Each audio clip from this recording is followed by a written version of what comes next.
National Rifle Association in the eye and told them no more, in no uncertain terms. He told them that you might be talking every day about your freedom to do whatever you think you want to do with a gun, but what you are stealing from us and from our children is our life, our liberty, and our pursuit of happiness. Those were the words of our president. Those are the freedoms that we enjoy, the most basic freedoms we enjoy as Americans that are being stolen from us by insanely weak gun laws.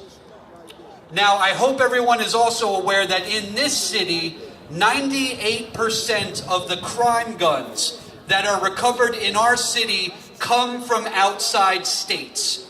We have enacted tough gun laws ourselves. It is nearly impossible for a criminal to buy a gun in our city, but it is unbelievably easy for those criminals to walk directly across the border into Virginia, let's say, and buy guns there in minutes, sometimes without even a background check.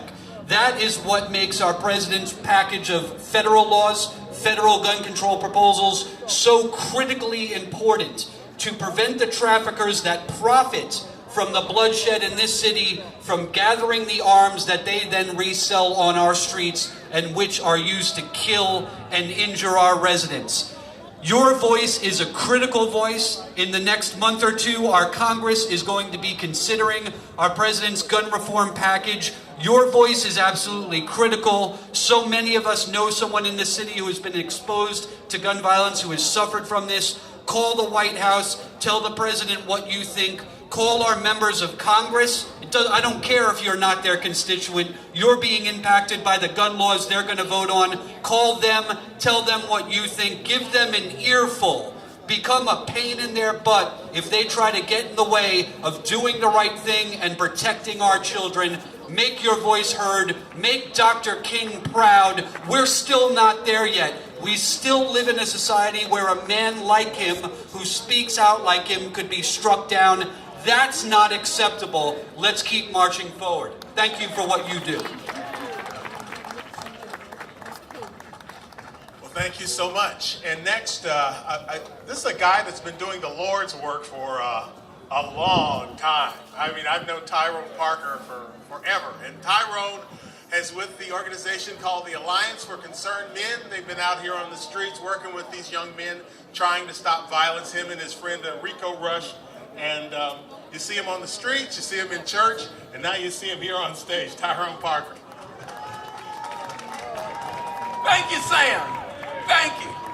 You know, Martin stated that love is the one most single component that has the capabilities of transforming your enemies into your friends. We had a guy here by the name of Ed Murphy.